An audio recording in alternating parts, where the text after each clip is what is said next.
Muy buenas tardes, bienvenidos de nuevo a este magazine La Columna. Para el programa de hoy nos hemos venido hasta este casino militar y aquí nos vamos a encontrar con el actual director del Centro de Historia y Cultura Militar, Enrique Catalinas, coronel también, ya conocido en este programa. Y es que hay ahora mismo una exposición sobre un ilustre ingeniero militar que dejó su huella aquí en la ciudad y vamos a conocerlo más de cerca, vamos a saber qué es lo que hizo para que pasase a formar parte de la historia local. Pero antes vamos a darle la bienvenida a Enrique. Muchísimas gracias por habernos recibido en este enclave. No, gracias a vosotros por venir y saludos para todos. Para mí es un placer que contribuyáis a nuestra misión, al cumplimiento de nuestra misión, que es la de difundir precisamente esa historia, muchas veces desconocida, y en este caso de un personaje que es trascendental para el desarrollo de la ciudad a principios del siglo XX y que es muy poco conocido, por eso hoy vamos a hablar de él. ¿Y quién es este personaje? Porque hemos dicho que es un ilustre ingeniero militar, pero no he querido tampoco decir todavía el nombre porque te lo dejo a ti para que nos lo presenten bien. Bueno, se trata de Francisco Roldán y Vizcaíno. Es un ingeniero militar de mitad del siglo XIX y llega a Melilla precisamente en el momento del gran cambio, cuando después del tratado con el sultán de Marruecos se establecen los límites, 1860 tratado, 1862 el disparo del cañón, y él se incorpora directamente desde la academia prácticamente. Él ingresó en la academia con 15 años y termina los estudios en 5 años ya de forma brillante. El primer trabajo que hace nada más llegar a Melilla es levantar todo el plano topográfico de ese nuevo terreno que se había incorporado a la plaza de Melilla. Ese levantamiento topográfico es muy importante porque sobre él se apoyó todo el desarrollo posterior. Y no solo eso, sino que además aportó en los años que estuvo aquí el proyecto más importante de la época y que tuvo una gran trascendencia, que es el desarrollo de las fortificaciones de la ciudad y la protección de todo ese territorio que había que cubrir como consecuencia de la ampliación. Pues hablaremos un poquito más de todos estos proyectos que hizo este ilustre ingeniero militar, conoceremos más de cerca esos detalles que quizá ahora mismo se nos están escapando, pero me gustaría, antes de adentrarnos más en materia, pues hablar un poquito también de esta exposición, saber hasta cuándo va a estar disponible y también porque tiene sello también de Antonio Bravo, cronista de la ciudad, creo yo.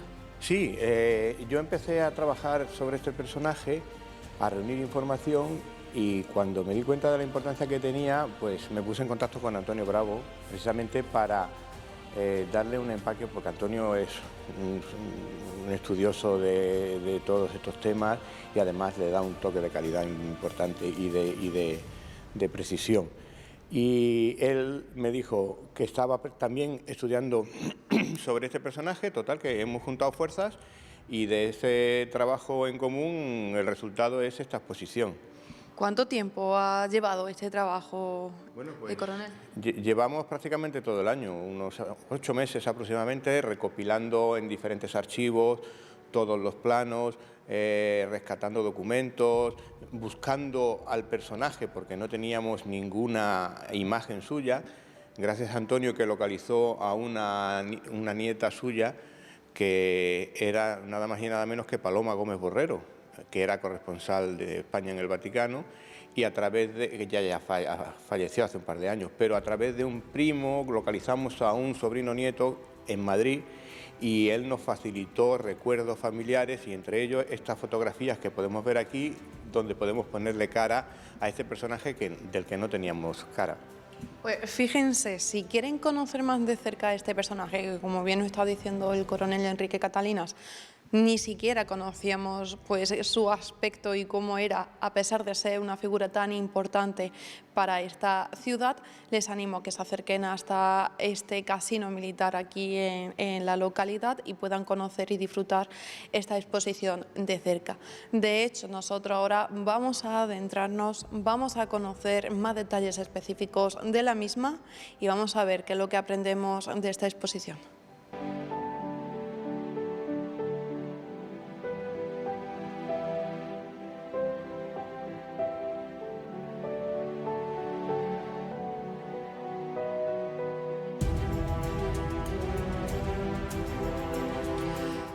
Bien, pues como les comentaba, hemos avanzado un poquito más en esta exposición y vamos a conocer más de cerca a este ilustre ingeniero militar Francisco Roldán y Vizcaíno. De hecho, vamos a conocer pues, bueno, ese resultado de 8 meses de estudio, cuáles son los principales objetos, pero cuéntame un poquito más sobre su vida. Bueno, Francisco Roldán es madrileño. Y llega a Melilla, como te he contado antes, en 1863 y desarrolla una labor muy intensa en apenas 2 años y medio que está aquí en Melilla. Tan importante es su trabajo que posteriormente la experiencia que ha tenido aquí en el desarrollo urbanístico de la ciudad le hace que lo llamen para hacer el mismo trabajo en La Coruña y en el Ferrol. Pero bueno, estamos en plenas guerras carlistas y como ingeniero militar que es, lo ponen al frente de una unidad de zapadores y tiene que combatir en los frentes de Cataluña, País Vasco y de hecho de forma brillante, que le conceden 2 cruces rojas, una por la toma, bueno, en la campaña de Gerona y otra en la toma de Haya, en Vizcaya. Y bueno, él, una vez que finaliza ese periodo de soldado de fusil, como yo le llamo, vuelve a su capacidad más importante, que es la tecnología, la ciencia. Y de hecho publica algunos documentos muy importantes. Aquí tenemos, por ejemplo, uno de ellos que es el catálogo de todos los acuartelamientos que se hay en España en ese momento para unificarlos. Se llama además cuarteles tipo y colabora en este trabajo que evidentemente no es solo suyo, sino es que es un equipo, pero en el que él lleva un papel muy importante y diseña los acuartelamientos según el tipo de unidad. Cuartel para un regimiento de infantería, cuartel para un grupo de artillería, cuartel para un grupo de caballería, o sea, lo hace todo perfecto.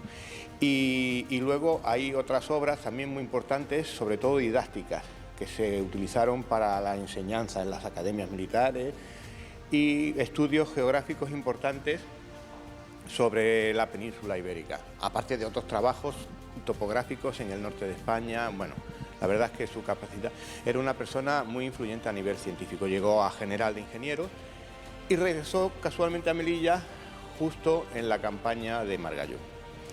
Coronel, hablando pues de estas planificaciones de estos distintos cuarteles que realizó este ilustre ingeniero militar, tengo curiosidad, sé que en programas anteriores, también en reportajes anteriores de esta sección con vosotros, estuvimos hablando algo de esto, pero no sé si en la actualidad se sigue manteniendo algún resto. Imagino que tal cual, dudo que haya llegado hasta estos tiempos, pero quizá puede ser que siga habiendo esta huella del ingeniero. Existen. Algunos acuartelamientos siguen siendo acuartelamientos, pero la mayoría de estos edificios han terminado transformándose en instituciones públicas. Muchos de ellos han pasado a ser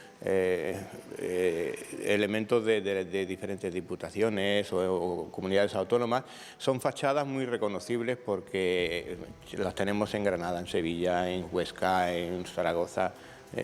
Son construcciones que, si nos fijamos, fácilmente se reconocen. ¿Y todos se puede decir que tienen el sello de este mismo ingeniero o quizás cogieron este mismo planteamiento varios? Sí, evidentemente una obra de este calado era un equipo. un equipo en el que él estaba integrado y él marca una impronta porque muchos de los diseños son suyos, sobre todo a nivel arquitecto. Pues vamos a continuar avanzando un poco más en esta exposición y vamos a ver lo siguiente que vamos a aprender acerca pues, de este ingeniero. Sí, bueno, la obra más importante para nosotros desde el punto de vista de nuestra ciudad, Melilla, es ese proyecto de ensanche de las fortificaciones. Melilla, una vez que se amplía el territorio, prácticamente al año siguiente se declara Puerto Franco, y un año después se abre la aduana internacional. Eso hace que las oportunidades comerciales se incrementen y empiece a venir mucha gente aquí a la ciudad. Había que darle acogida y había que ver la forma de dar esa seguridad. Roldán, en base a una serie de criterios, fundamentalmente hemos querido destacar 4, como son la desviación del río de Oro, que si os fijáis desembocaba muy cerca de lo que es Melilla la Vieja, lo traslada a lo que es el Cerro de San Lorenzo, por cuestiones de salubridad y sobre todo de ganar espacio. Levantar un muro que algunos de los que están más introducidos en el tema de la historia de Melilla lo conocen como el Muro X, es un muro que cerraba por todo lo que es hoy en día la avenida General Macías hasta el Club Marítimo, y luego creaba el barrio de la Alcazaba dentro de los recintos, por detrás de los fuertes del Rosario, Vitoria Grande y Vitoria Chica, y además lo más importante es que para defender todo ese nuevo territorio crea en el campo exterior, que se llamaba, una línea de fuertes, los fuertes exteriores. Él crea una línea más lejana y otra más cercana. De esos fuertes nos quedan hoy en día vestigios. Estos son sus diseños originales de los diferentes tipos de torres, eran torres circulares y los más importantes pues son Fuerte Camellos, Cabrerizas Bajas o San Lorenzo. Fuertes de los que hoy en día nos quedan en pie, Fuerte Camellos, por ejemplo. Hay otra serie de torres exteriores que evidentemente la técnica de fortificación está evolucionando muchísimo a principios del siglo XX, porque la artillería está evolucionando también mucho. Cada vez son mayores los alcances, mayores los calibres, mayor la potencia de fuego y se van modificando. De hecho, los fuertes más exteriores, como pueden ser Cabrerizas Altas, etcétera, se contemplan en su despliegue, pero luego se hacen con unos diseños que no son los típicos diseños de este tipo de fuertes. Pues fíjense hasta dónde llegó la huella de este ingeniero, que como bien está diciendo, pues a día de hoy todavía podemos ver algunos de estos fuertes, como es el Fuerte Camellos, que ahora mismo no lo logro, coronel, de situar. ¿Dónde estaría? Bueno, está justo detrás de lo que es el Hospital Comarcal, aproximadamente en el barrio de la Victoria, entre el mercado y el hospital. Y creo que ahora lo tiene asignado la Asociación de Sordomudos, pero está en perfecto estado y muy bien restaurado y se mantiene. Pues fíjense, ¿no? Eso también es señal de cómo ha evolucionado la ciudad, cómo pues se ha ampliado toda esa urbanización, porque en esta foto original se ve ese fuerte pues solo, sin nada alrededor, y hoy en día ya incluso es difícil situarlo de todos los edificios y de todo lo que tienen en su entorno. Vamos nosotros a continuar avanzando en esta exposición y vamos a ver cuál es la siguiente parte que le vamos a ofrecer para aprender.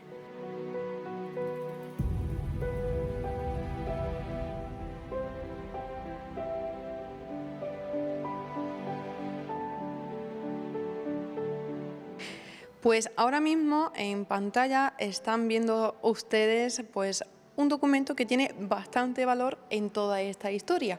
¿Y de qué trata? Bueno, es el informe que se envía desde la Comandancia General a Madrid sobre el proyecto original de Francisco Roldán. En él analiza todas las propuestas que hace, las valora y, bueno, hay detalles tan curiosos como el precio del suelo, que es cuando empieza a ponerse al público ese suelo que acabamos de ampliar en la ciudad. Y el proyecto, lo más curioso y más llamativo es que consta de 17 láminas reproducidas aquí en estos carteles, pero aquí tenemos una original donde podemos observar el detalle y la belleza de su trabajo. O sea, no solo a nivel técnico, sino las láminas que son dignas de estar expuestas en un museo. Todas estas láminas se han recopilado y están en el archivo militar de aquí de la ciudad. Claro, es que hoy en día estamos muy acostumbrados a que todo este trabajo no se haga de manera más informática, de que tengamos en un golpe de clic, por así decirlo, una lámina o un proyecto de este calibre, y lo que el verdadero valor es saber pues ese manejo y esta calidad de que hoy en día siga manteniéndose esta lámina, que estamos hablando ya de que ha cumplido casi más de ese centenar de años casi, ¿no? Y 150 también. Son láminas que están hechas sobre papel tela y gracias a esa calidad del soporte se ha podido mantener. Bueno, a esa calidad y a la suerte que hemos tenido de que algunas personas se han preocupado de que esto se fuera guardando, aunque fuera en el olvido, pero en un momento dado siempre se rescata y si se ha guardado bien podemos disfrutar de ella 150 años después. Exactamente, que eso también cabe destacar, ¿no? Que muchas veces aquí os mostramos pues todo ese tesoro, por así decirlo, tanto cultural como de patrimonio militar, todo aquello que también está hoy en día gracias al cuidado y mimo de aquellas personas que lo han tenido, aunque se ha guardado, como bien dice, en sus casas, en un cajón, pero bueno, lo han tenido guardado y luego lo han podido ofrecer y aquí está hoy en día en una exposición. Hablando de esta lámina, ¿de qué trata o qué es lo que intenta abordar? Bueno, Roldán, además de esa defensa de todo el terreno exterior, también plantea una serie de modificaciones en lo que es Melilla la Vieja, ¿no? Lo que hoy conocemos como Melilla la Vieja. Todo el proyecto en sí no llega a realizarse precisamente porque estamos en una época de crisis, ¿no? Y hay muchos proyectos, que no se realizan por cuestiones económicas y se adoptan una solución que se va aplazando y, como he dicho antes, con la gran evolución que hay de la arquitectura defensiva en Europa y que España, entre ellos Francisco Roldán, está a la cabeza, pues no se desarrollan. Él planteaba, para incluir el barrio de la Alcazaba dentro del recinto, haber enlazado el segundo recinto con el cuarto, haciendo desaparecer el tercer recinto, uniendo los fosos y nivelándolo. Eso no se hizo. Gracias a que no se hizo, hoy podemos disfrutar también de esa parte amurallada. O sea que muchas veces en las épocas de crisis nos regalan cosas en la historia. Pero bueno, él contempla acuartelamientos dentro de la ciudad, sobre todo para aumentar la capacidad de alojamiento de tropas. Y luego los grandes movimientos de personas que vienen a la ciudad provocan que incluya en su proyecto el ensanche del Mantelete. Ese ensanche del Mantelete, junto con el de la Alcazaba, aumentaba la capacidad de alojamiento de la ciudad. ¿Y eso hoy en día sí ha llegado o ese proyecto tampoco se pudo desarrollar? Bueno, ese proyecto se inicia, de hecho se inician las expropiaciones, la venta de los terrenos y se empieza. Lo que pasa es que enseguida llegamos con las primeras campañas, y con Margallo, después el 9, después el 21 y todo eso ya va evolucionando. ¿Y qué queda del gran proyecto? Pues quedan los fuertes exteriores y algunas de las obras que sí se hicieron, sobre todo de refuerzo. Toda la línea que viene desde Victoria Grande, Victoria Chica, Rosario, el fuerte de San Carlos, el fuerte de San Miguel, hasta Santa Bárbara, la torre que es donde está la Plaza España y cerramiento del Muro X, todo eso estuvo. Lo que pasa es que hoy en día el Muro X es el paseo de General Macías y Santa Bárbara es la Plaza España. Y bueno, fuerte San Miguel quedan restos todavía detrás del Hotel Ánfora y San Carlos también, en parte de la muralla pegado a lo que es el Parque Lovera, y son vestigios que quedan de algunos de los proyectos suyos, como podemos ver luego aquí en la exposición. Pues vamos a avanzar ahora a la exposición No se muevan, porque vamos a continuar conociendo esta exposición ya en esta parte final.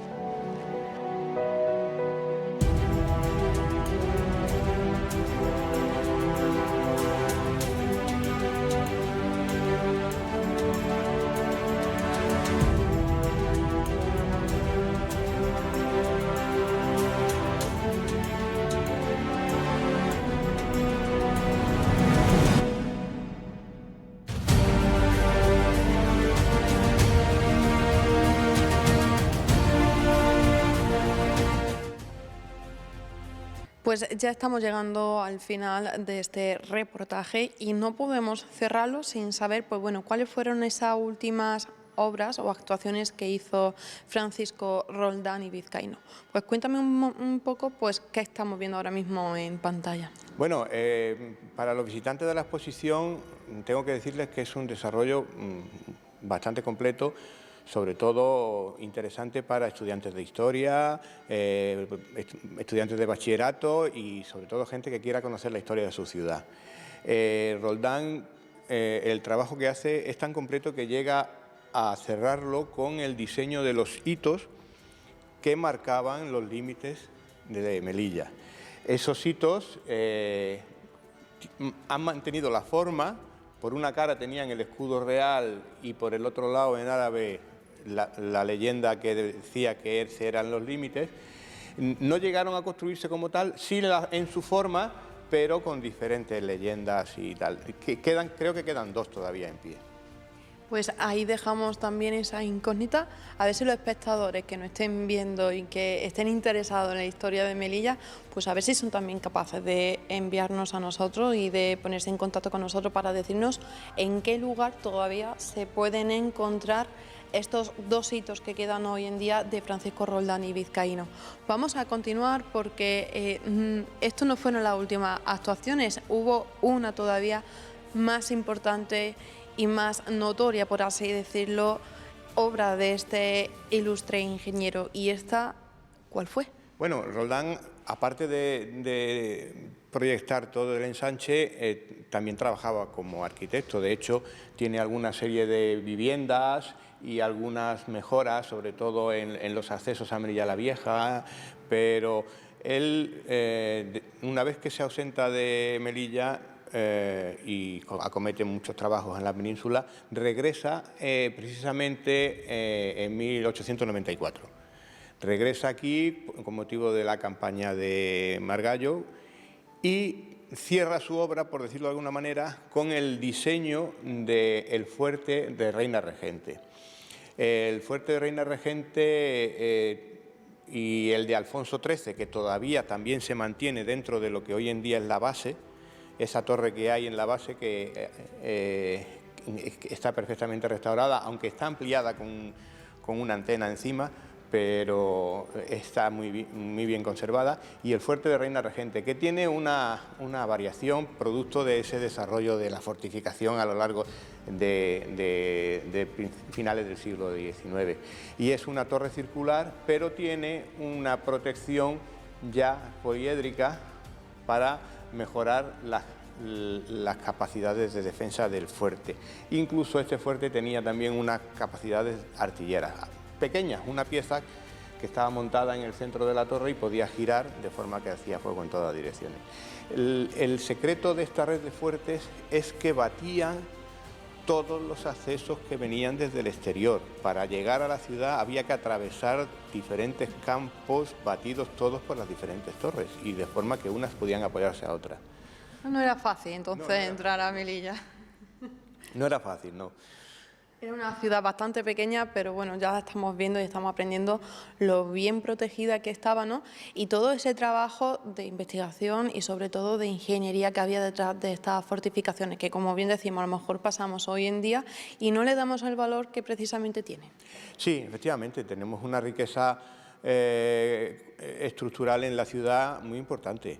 Además, en un periodo de la historia en que se avanzaba muy deprisa. Hoy hablamos de que la tecnología se desarrolla a gran velocidad, pero es que a finales del siglo XIX y principios del siglo XX, otra tecnología que no era digital también avanzaba a gran velocidad. Estamos hablando del desarrollo industrial tan importante que hubo en esa época, que yo creo que es más importante que el tecnológico de hoy en día, porque sentó las bases. Y precisamente estas personas, estos sabios ocultos, bueno, por deciros algo, Francisco Roldán se codeaba con Eiffel y con personajes de la época de ese calado, o sea que ellos aportaron a la ciencia no solo grandes inventos y grandes soluciones, sino que sentaron bases para soluciones posteriores. Pues fíjense la importancia también pues de esta exposición. Coronel, empezamos, pero no hemos dicho hasta cuándo está esta exposición también, porque estamos animando a todos los espectadores, pero vamos a detallar también hasta cuándo pueden venir. Sí, la exposición está hasta el día 20, porque a renglón seguido vamos a inaugurar una exposición que va a tratar sobre otro tema de mucho calado también en nuestra ciudad, que es la historia de todos los hospitales que hemos tenido en la ciudad. Este año, una de las efemérides del Ministerio del Ejército es precisamente la sanidad militar, con motivo de la entrada en el Ejército de Ramón y Cajal. Y bueno, nosotros vamos a aportar ese recorrido histórico desde el primer hospital que se tiene conocimiento, que estamos hablando de 1606, no quiero desvelar más secretos para que vengan a ver la exposición, hasta que desapareció el hospital militar y apareció el comarcal. Pues en la siguiente exposición estaremos también aquí, también se la ofreceremos, pero bueno, ya le vamos avanzando. Esta exposición hasta el próximo 20 de octubre. Pueden aprovechar ahora que vienen algún día de descanso, a acercarse aquí, como vuelvo a repetir, a este casino militar, a disfrutar de toda esta historia, ¿no?, que estamos aprendiendo de este ilustre ingeniero Francisco Roldán y Vizcaíno, y luego ya posteriormente conoceremos también pues más historia a través de todas estas exposiciones que nos ofrece el Centro de Historia y Cultura Militar de Melilla. Muchísimas gracias, coronel, por habernos abierto las puertas de esta exposición y por habernos acercado, como bien digo, toda esta historia. Pues muchas gracias, nosotros estamos abiertos a todo el mundo y vosotros sois una ventana excelente para todo aquel que quiera asomarse. Pues hasta aquí esta primera parte de la columna. No se marchen, ahora vamos a dar paso a unos minutos de publicidad, pero después continuamos, como ya saben seguramente, con más contenido social y cultural.